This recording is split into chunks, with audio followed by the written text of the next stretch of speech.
كان لكم أحد فيه فئتين التقتا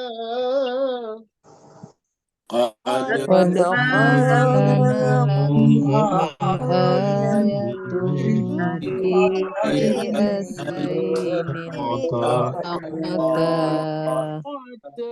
فئة تقاتل في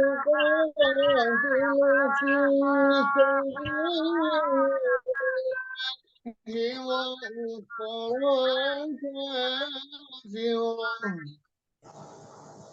فئة تقاتل في أخرى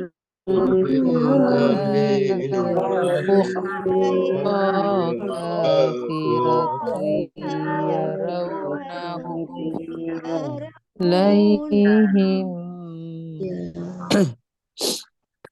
يرونهم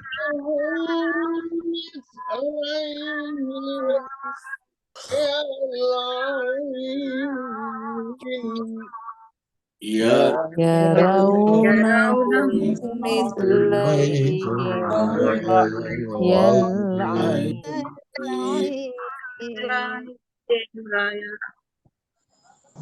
والله يؤيد بنصره من يشاء والله يؤيد بنصره من يشاء إن في ذلك لعبرة لأولي الأبصار إن في ذلك لأولي الأبصار زين للناس حب الشهوات من النساء والبنين زين للناس حب الشهوات من النساء والبنين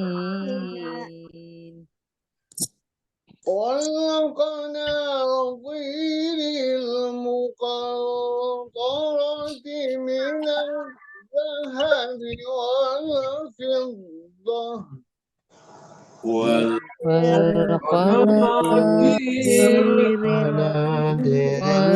المقنطرة من الذهب والفضة والخيل المسومة والأنعام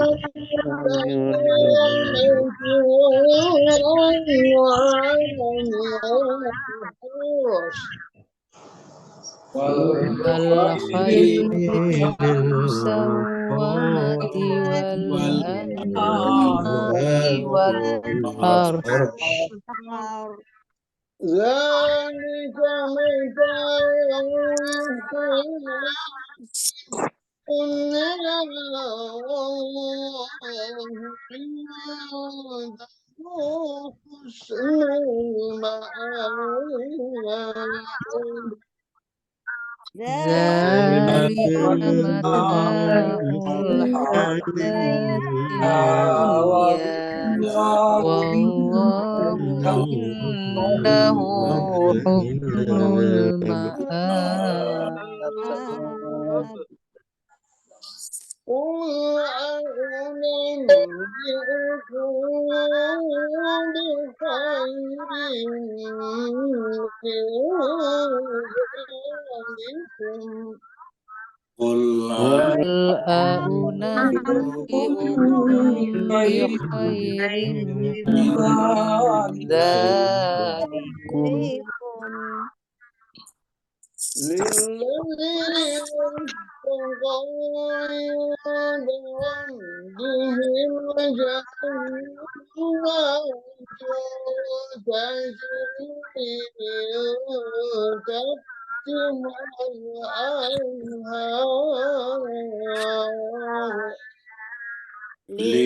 الذين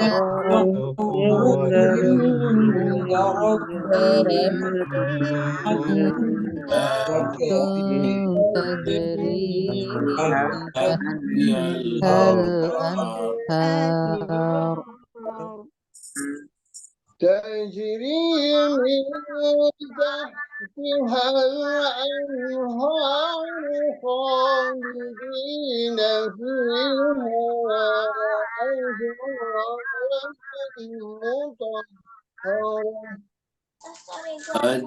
تجري من تحتها الأنهار خالدين فيها وأزواج مطهرة وأزواج مطهرة ورضوان من الله وأزواج مطهرة ورضوان من الله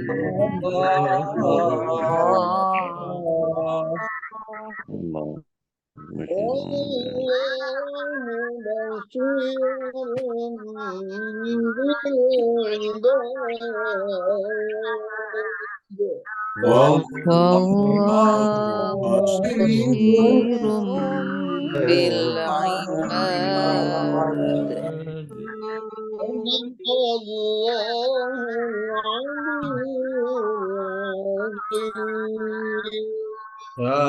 صدق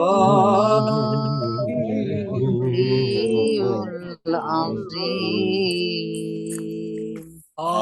اللهم صل وسلم وزد وبارك على رسول الله وآله الأطهار على رسول الله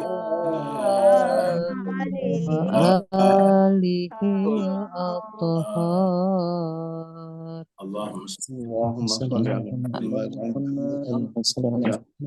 محمد اللهم صل على محمد. Kita ucapkan dan aturkan terima kasih yang setinggi-tingginya, syukran katsira kepada Ustazina Ustaz Safi Soleh dari Singapura yang telah memandu kita, membantu kita membacakan ayat-ayat Allah Subhanahu wa taala. Semoga dengan ayat-ayat Allah tersebut Allah SWT menjadikannya sebagai wasilah Amin, dan amin. nanti di hadapan Allah Subhanahu wa taala. Allah amin, amin. Tidak ada lagi pemberi syafaat kecuali Allah dan orang. Amin, Allah amin, amin. Amin. Begitu juga Bapak Ibu semuanya yang telah ikut membaca, melantunkan ayat-ayat Allah Subhanahu wa taala. Semoga dengan keberkahan ayat-ayat itu, kemuliaan ayat-ayat itu, kemujizatan ayat-ayat itu, Allah Subhanahu wa taala mengijabah doa-doa dan hajat-hajat Bapak Ibu semuanya, mengangkat seluruh masalah-masalah dan memudahkan kehidupannya lahir dan batin. Kita teruskan surat Ali Imran kita, surat yang ketiga. Ali Imran artinya keluarga Imran.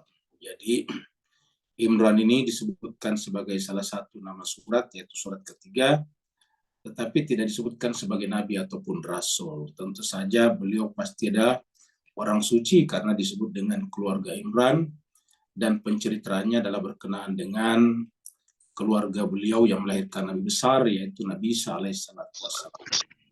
Turunnya surat ini adalah di Madinah, maka disebutlah dengan surat Madaniyah. Jumlah ayatnya adalah 200 ayat. Jadi kita sudah masuk pada pertemuan atau pembacaan yang ketiga, ayat 11 sampai ayat 15. Pada pertemuan kita sebelumnya, Allah SWT sudah menjelaskan kepada kita kaitannya bahwa kita ini diciptakan dalam perut atau rahim ibu kita, dalam keadaan sudah berquran sebetulnya. Sudah fitrah kita dalam Al-Quran. Lalu kemudian penolakan manusia ataukah kita kepada Al-Quran itu lebih kepada fi qulubina, di dalam kalbu kita ada zaikun, ada penyakit. Maka nanti di ayat yang setelahnya, setelah ayat tentang Al-Quran, adalah doa supaya kita berusaha menghilangkan penyakit jiwa kita, penyakit hati kita. Maka perhatian kita yang paling besar harusnya ke dalam diri kita. Dalam Al-Quran selalu kita ulang-ulangi ayat yang meminta kita wa fi anfusikum afala tubsirun. Dan di dalam diri kalian kenapa tidak kalian perhatikan? Kita berdoa supaya jiwa kita menjadi baik, suci, bersih. Rabbana la tuzigh qulubana ba'da idh hadaitana wa hab lana min ladunka rahmatan innaka antal wahhab. Kita berdoa, ya Allah, janganlah Engkau memalingkan ataukah mencondongkan hati kami kepada kesesatan setelah Engkau memberikan hidayah dan petunjuk kepadanya. Dan hati itu supaya condong kepada kebenaran bukan kepada kebatilan adalah harus ada rahmat di sana, yaitu cinta dan kasih sayang. Wahab lana min ladunka rahmatan innaka antal wahhab. Nah, jadi itu yang kita minta pada ayat-ayat setelahnya. Dan kemudian Allah berfirman di ayat terakhir, dan ini akan kita ulangi pada kesempatan malam hari ini. Dan karenanya mari kita kembali di ayat berapa, ayat 10 ya. Ayat 10 berkenaan dengan orang-orang yang tertutup hatinya terhadap Al-Quran atau kebenaran. Allah menjelaskan kepada mereka bahwa orang-orang seperti ini harta bendanya, dunianya tidak akan bisa membantunya nanti di akhirat di sisi Allah Subhanahu wa taala, dan tentu kita berlindung dari Allah dari manusia macam ini. Ini adalah ilustrasi kaitannya dengan harta benda dan orang-orang yang tidak atau yang tertutup hatinya untuk mencari kebenaran dari Allah Subhanahu wa taala. Allah Subhanahu wa taala berfirman, "A'udzubillahi minasyaitonirrajim. Bismillahirrahmanirrahim. Innalladzina kafaru." Jadi orang-orang yang kafaru tertutup hatinya, lan tughni anhum amwaluhum. Harta benda mereka sebanyak apapun tidak akan bisa membantu mereka. Wala auladuhum, juga anak-anak keturunan mereka, minallah, dari murka Allah sesedikit apapun juga. Wa ulaika hum, dan mereka itu adalah orang-orang yang waqudun nar, bukan hanya masuk dalam neraka tetapi menjadi bahan bakar api neraka, karena di dunia tentu menjadi bahan bakar kesesatan juga. Orang yang tertutup hatinya atau sengaja menutup hatinya cenderung mempengaruhi orang lain untuk juga menutup hatinya. Yang namanya bahan bakar itu kan adalah memantik yang lain untuk terbakar. Jadi namanya bahan bakar adalah memantik, men-trigger yang lain untuk terbakar. Misalnya kita lihat ada fuel bensin. Kalau kita siramkan bensin kepada sesuatu, ya akan memantik sesuatu yang sudah ada apinya tadinya untuk terbakar. Jadi namanya bahan bakar itu adalah memantik yang lain untuk terbakar. Maka mereka ini di dunia adalah memantik orang lain untuk juga kafaru, maka di akhirat pun mereka diperlakukan sebagai wa ulaika hum waqudun nar. Tentu kita berlindung kepada Allah dari hal seperti ini. Sekarang kita masuk pada ayat baru. Ayat yang tadi dibacakan Ustaz kita, Ustaz Safi Soleh dari Singapura. Ini adalah tentang Mesir kuno, Fir'aun dulu yang meminta dirinya untuk disembah. Allah berfirman, kada bi ali fir'auna. Jadi keadaan seperti itulah seperti Fir'aun. Jadi seakan-akan Allah menjelaskan begini. Orang-orang yang menutup atau sengaja menutup hatinya, contohnya adalah Fir'aun dan orang-orang yang bersamanya. Jadi kata-kata ali Fir'aun di sini, Fir'aun dan orang-orang bersamanya di sini. Ali kita artikan Fir'aun dan pengikut-pengikutnya saja. Jadi kata ali di sini, keluarga kita bisa artikan juga pengikut-pengikut Fir'aun juga. Jadi orang yang ikut kepada Fir'aun berarti orang yang terpantik apinya Fir'aun. Terbakar karena fuelnya Fir'aun. Dan Fir'aun ini adalah orang yang sengaja menutup hatinya. Dari mana kita tahu? Allah yang beritahukan kita melalui pengutusan Nabi Musa dan Harun kepadanya untuk beriman kepada Allah. Tetapi Fir'aun sengaja menolak. Fir'aun bahkan murka, marah, bahkan kemudian nanti akan membunuh Nabi Musa dan Harun. Jadi artinya sudah sengaja karena Musa dan Harun datang kepadanya dengan baik-baik, dengan kata-kata yang pun dengan welas asih, halaka ila antazakka wahdiyaka ila rabbika fatakhsha. Itu adalah kata-kata Fir'aun dan Harun yang diabadikan dalam surat An-Naziat, atau di dalam ayat lain dikatakan bahwa Harun dan Musa itu adalah berbicara dengan qaulan layyina, kata-kata yang penuh lemah lembut, tetapi oleh Fir'aun dibalas dengan sikap yang sangat keras, marah, murka, bahkan kemudian akan membunuh Musa, Harun, dan pengikut-pengikutnya. Nah, maka itu adalah contoh orang-orang yang menjadi pemantik, trigger daripada kesesatan orang lain. Karena menjadi pemantik kesesatan orang lain, maka di akhirat pun ditempatkan sebagai pemantik api neraka. Namanya bahan bakar api neraka atau fuelnya api neraka. Jadi kada bi ahli fir'auna walladzina min qabli. Bukan hanya Firaun kata Tuhan, sampai akhir zaman siapa saja seperti mereka.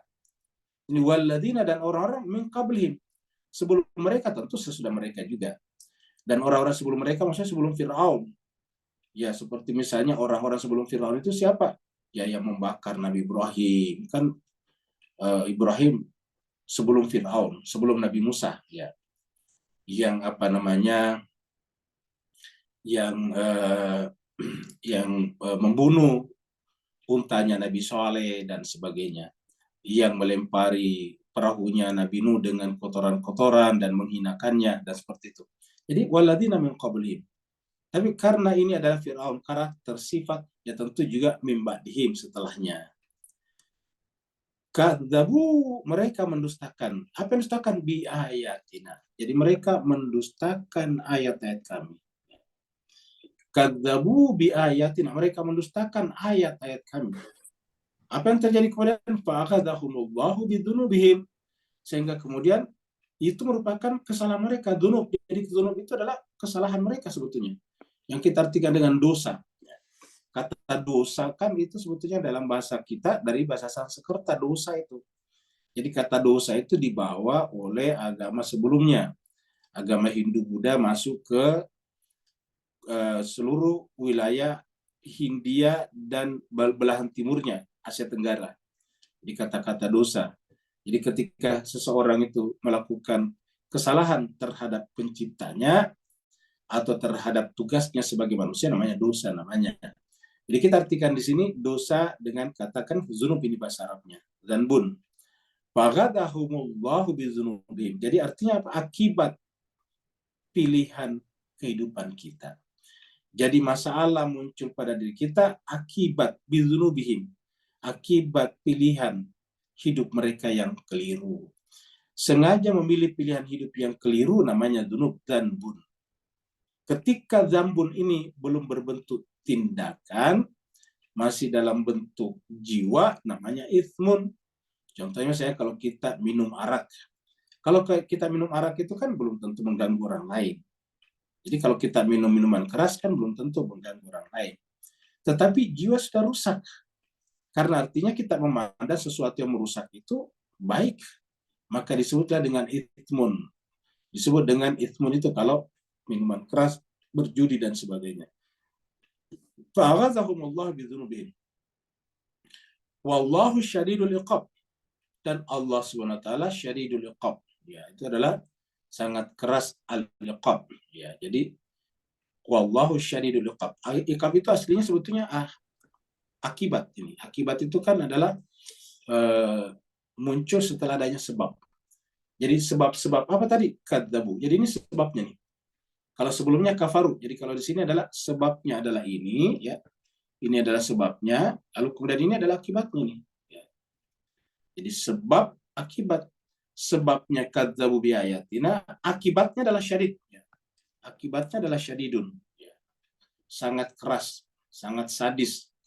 Jadi kadzabu bi ayatina ini kita satukan saja, ini kadzabu bi ayatina, maka kemudian ini menjadi syadidul iqab, ya seperti ini. Kadzabu bi ayatina, akhirnya kemudian syadidul iqab. Ya. Makanya jemaah sekalian berbahagia, yang paling penting kita ketahui itu Al-Quran. Karena ini menjadi patokan, menjadi parameter. Karena bi ayatina di sini adalah ayat-ayat kami yang paling gampang kita lihat, yaitu kitab suci Al-Quran. Bahwa memang ada pasangan Al-Quran itu manusia suci, tapi kan tidak pernah kita lihat secara langsung. Yang kita lihat sekarang, yang bisa kita baca dan pelajari adalah Al-Quran ini, yang merupakan tulisan, yang merupakan pasangan, yang merupakan Al-Quran yang bisu, yang tidak berbicara. Tapi mendustakan ini hakikatnya juga mendustakan pasangan Al-Quran. Jadi sebabnya kadzabu bi ayatina, akibatnya syadidul iqab. Jadi seperti itu. Jadi kadzabu bi ayatina, begitu jiwa kita mendustakan Al-Quran, maka syadidul iqab. Ya. Nah, jemaah sekalian berbahagia, bahkan ada yang kafaru. Apa itu kafaru? Ya, menolak sama sekali, tidak mau belajar Al-Quran. Kalau tidak mau belajar Al-Quran, berarti seperti pada ayat 10 tadi, kafaru innalladzina kafaru. Kalau sudah mempelajari baru kemudian sengaja mendustakan, masuk kategori ini, kadzabu bi ayatina. Kenapa? Karena Fir'aun ini sudah ada Musa di depannya, sudah ada Harun di depannya. Musa dan Harun itu adalah Taurat yang berbicara. Musa dan Harun itu adalah ayat-ayat Allah yang natiq, yang berbicara. Tetapi Fir'aun menolaknya, bahkan ingin membunuhnya. Nah, maka kemudian kadzabu namanya, mendustakan. Jadi inilah jemaah sekalian, pentingnya kita memahami kitab suci Al-Quran, karena dua saja kemungkinan. Kalau kita tidak ingin membacanya, mempelajarinya, masuk kategori kafaru. Sedangkan kalau kita mempelajarinya dan sengaja menolaknya, kadzabu. Jadi tidak ada jalan untuk lari dari sana, Bapak Ibu. Kemudian ayat berikutnya, coba Bapak Ibu nonton dulu video ini.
Nah, jadi Bapak sekalian, itu tadi sekedar informasi. Saya kira mungkin Bapak Ibu sudah ada yang pernah mendengarkan juga temuan baru bahwa seorang satu tim, seorang yang memimpin tim arkeolog penyelam yang melakukan penelitian di dasar Laut Merah yang diperkirakan dilewati oleh Fir'aun dan bala tentaranya dulu, dan menemukan ada bukti-bukti, bukan saja bekas-bekas kereta tempo dulu, tetapi juga tulang belulang. Yang kalau tadi kita dilihat strukturnya bahwa tulang belulang itu telah berusia sekitar 3.500 tahun.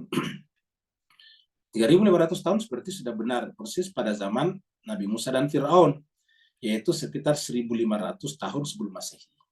Kan kita sekarang ini 2.000 tahun setelah Masehi. Berarti kejadian Nabi Musa udah benar, yaitu 1.500 tahun sebelum Masehi. Jadi kejadian Nabi Musa Exodus keluar dari Mesir, dikejar oleh Fir'aun dan bala tentaranya tadi, kata ahli Fir'aun tadi, itu adalah sekitar 1.500 tahun sebelum Masehi, before Christ, ya, BC. Jadi 1.500 tahun BC, ya. Nah, sedangkan yang sekarang kan namanya AD, after death-nya si Nabi Isa. Jadi setelah Masehi, ya. Jadi kalau dikurangkan seperti itu kan totalnya 3.500 tahun. Jadi sudah benar. Nah, jadi artinya seperti kesimpulannya tadi memperkuat bahwa memang Fir'aun itu mati tenggelam. Nah, kenapa dia mati tenggelam? Nah, seperti dia tadi adalah kadzabu bi ayatina, sehingga kemudian mereka ditimpakan kepadanya syadidul iqab, akibat yang sangat keras. Dan seperti juga di dalam Al-Quran dikatakan, kami selamatkan badan kalian untuk menjadi bukti untuk generasi yang datang kemudian. Badannya diselamatkan dalam bentuk mumi. Yang kedua tadi masih ada tulang-tulang bagi tentaranya yang mengikuti Fir'aun. Yang tadi kita sebut Fir'aun sebagai pemantik, trigger. Nah ternyata ada tulang belulang tentaranya juga. Itu kan bagian dari tubuh juga. Diselamatkan juga. Bayangkan masih ada di dalam laut. Padahal sudah 3.500 tahun. Dan itu menjadi bukti tadi bagi peneliti untuk menunjukkan bahwa benar-benar Fir'aun mati tenggelam di lautan. Karena siapa lagi yang mati di sana yang diinformasikan kecuali Fir'aun. Apalagi tadi penelitian lab laboratorium mengatakan bahwa itu tulang itu telah berusia 3.500 tahun dan disertai dengan peninggalan-peninggalan semacam kereta-kereta pada zaman dahulu kala. Maka dikatakan, kul katakanlah Muhammad, lilladzina kafaru, kepada mereka yang kafaru, kepada mereka yang tertutup hatinya terhadap kebenaran, kepada menolak kebenaran. Apa kata Allah? Satu gelabuna, kalian pasti akan dikalahkan. Jadi kok kenapa muncul kata-kata kalian pasti dikalahkan? Karena orang-orang yang berasal dari kata kafaru inilah yang cenderung arogan. Walaupun mungkin tidak semuanya, tapi banyak dari kalangan mereka yang arogan, melakukan kejahatan seperti yang kita lihat sekarang di Gaza, Palestina. Jadi mereka adalah orang-orang yang kafaru, menolak kebenaran. Ya, bayangkan jemaah sekalian berbahagia, mereka sengaja membunuh anak-anak. Ya. Kita bisa mendapatkan informasi bahwa mereka berbicara bahwa bunuh semuanya. Anak-anak, orang tua, siapa saja, bunuh saja semua. Itu perasaan mereka kepada tentara mereka. Dan itu yang dilakukan dalam bombardir setiap hari terhadap Gaza. Jadi katakanlah Muhammad, lilladzina kafaru, kepada orang seperti itu. Jadi kalau kita tujukan ini kepada Israel yang melakukan kejahatan terhadap orang-orang Palestina di Gaza atau di tepi barat sekarang juga terjadi, apa kata Allah? Satu gelabuna itu pasti akan dikalahkan. Jadi ayat mengatakan satu gelabuna pasti akan dikalahkan. Kalian pasti akan dikalahkan. Jadi berdasarkan ayat ini, pasti Israel kalah. Dan terbukti sekarang kalah. Ya, nanti kita lihat pada video berikutnya. Jadi kullil ladzina kafaru satu gelabuna, kalian pasti akan dikalahkan, kata ayat ini. Ya. Wa tusyaruna, dan kalian semuanya pasti akan dikumpulkan di mana? Ila jahannama, kepada neraka jahanam ini. Jadi di dunia dia akan dikalahkan, di akhirat dikumpulkan di neraka jahanam. Dan neraka jahanam ini apa? Wa bi'sal mihad. Neraka jahanam ini adalah seburuk-buruk tempat tinggal. Wa bi'sal mihad. Wa tusyaruna ila jahannama wa bi'sal mihad. Dan ini adalah seburuk-buruk tempat tinggal. Nah, jemaah sekalian berbahagia, kita selama ini menderita kalau rumah kita di dunia bocor misalnya, kalau rumah kita di dunia dindingnya misalnya lapuk, tetapi itu belum seberapa. Allah mengatakan yang paling mengerikan itu adalah neraka jahanam. Inilah pondok, inilah tempat tinggal, inilah istana yang paling mengerikan. Karena ada kata-kata wabi salmihad, inilah tempat kembali yang paling buruk, seburuk-buruknya tempat kembali. Makanya harusnya kita berpikir tentang ini. Seperti doa-doa kita yang kita baca pada pertemuan hari Rabu yang lalu. Pada saat kita memutarkan video iktiraf ataukah pengakuan. Lastu lil firdausi ahlan. Ya Tuhan, saya rasanya tidak pantas masuk ke dalam surgamu. Mengingat begitu banyak dosa-dosa yang kulakukan. Dosa-dosa yang sebanyak pasir, butir-butir pasir. Tapi wala aku ala nari jahimi. Tapi saya juga tidak kuat, tidak sanggup masuk ke dalam nerakamu yang begitu panas. Jadi Allah mengatakan wabi salmihat. Lalu kalau begitu apa yang kita harapkan? Yang kita harapkan cuma ampunanmu Tuhan. Dan kalau kamu Tuhan tidak mengampuni kami, aku, lalu kepada siapa lagi aku berharap? Kepada siapa lagi kami berharap? Nah ini, kenapa? Karena wabi salmihat. Inilah yang harusnya mengisi relung hati kita. Berkenaan dengan kejahatan mereka di dunia, Allah sudah jamin. Ya, Allah sudah jamin mereka semuanya apa? Satu kelabunan. Dan ingat tadi, Fir'aun tadi disebut dengan kada bi'ali Fir'aun, ujungnya apa? Ujungnya adalah menjadi wakudu hannas, wakudu nar, artinya bahan bakar api neraka. pemantik api neraka. Jadi jemaah sekalian berbahagia, apa yang terjadi pada orang kafir melawan kejahatan ini pemantik juga. Jangan sampai kita juga terbakar karena maksudnya terbakar di sini ikut mendukung bersama dengan mereka. Jangan sampai itu, kita harus berdoa. Jangan sampai, makanya hati kita minimal mengutuk kejahatan-kejahatan seperti itu. Kalau tidak, berarti jangan sampai kita sudah terpantik. Kita sudah tertrigger juga untuk menjadi kafaru seperti kafarunya para triggerer itu, para pemantik itu. Ya, kalau jadi urusan dunianya mereka, Allah pasti menangkan kebenaran. Allah pasti menangkan orang-orang tertindas. Allah sudah menyampaikan di sini, qul lil ladzina kafaru satughlabun. Tetapi yang mengerikan adalah ini, wa tuhsyaruna. Jadi poin kedua yang paling penting, wa tuhsyaruna ila jahannam. Mereka akan dikumpulkan ke dalam azab api neraka. Nah, jemaah sekalian berbahagia, ini ayat-ayat yang harus kita hindari. Kalau ini kemenangan, Pak sekalian, kita dukung, pasti akan terjadi kemenangan. Tapi kalau di akhirat, ya, jangan sampai kita masuk dalam kategori barisan orang-orang yang tuhsyaruna ila jahannam, digiring, dikumpulkan di seperti kawanan hewan yang digiring masuk ke dalam neraka jahanam. Seperti di dunia ini kawanan hewan digiring masuk ke dalam kandang-kandang mereka. Wa tuhsyaruna ila jahannam. Allah mengatakan wa bi'sal mihad, dan itu adalah seburuk-buruk tempat kembali. Wa bi'sal mihad, seburuk-buruk tempat kembali. Mari kita lihat jemaah sekalian berbahagia ayat-ayat pendukungnya. Ini tadi kita mulai kembali dari kadab bi ali Fir'aun. Jadi kadab bi ali Fir'aun walladzina min qablihi. Kafaru bi ayatillah, mereka mengingkari, menutup diri terhadap ayat Allah. Apa yang terjadi? Fa'akhadahumullah bidzunubihim. Jadi sama tadi di ayat sebelumnya. Fa'akhadahumullah bidzunubihim. Allah pasti akan menghukum mereka bidzunubihim, akibat pilihan-pilihan hidup mereka yang salah. Kenapa? Innallaha qawiyyun syadidul iqab. Allah itu adalah qawi, maha kuat, syadidul iqab. Sama tadi ayat yang kita baca di ayat 17 tadi. Jadi innallaha qawiyyun syadid. Allah itu qawi, kuat, syadidul iqab, dan iqab akibat yang diberikan kepada kita sebagai sebab, atas sebab yang kita pilih di dunia itu adalah syadid, sangat keras. Nah, kata qawi ini kita temukan juga berkenaan dengan tadi, Allah pasti akan memenangkan, mengalahkan orang-orang yang kafaru tadi. Jadi kafaru pasti akan dikalahkan. Kenapa Allah qawi? Coba kita lihat sini. Allah mengatakan, kita mulai dari sini, innal ladzina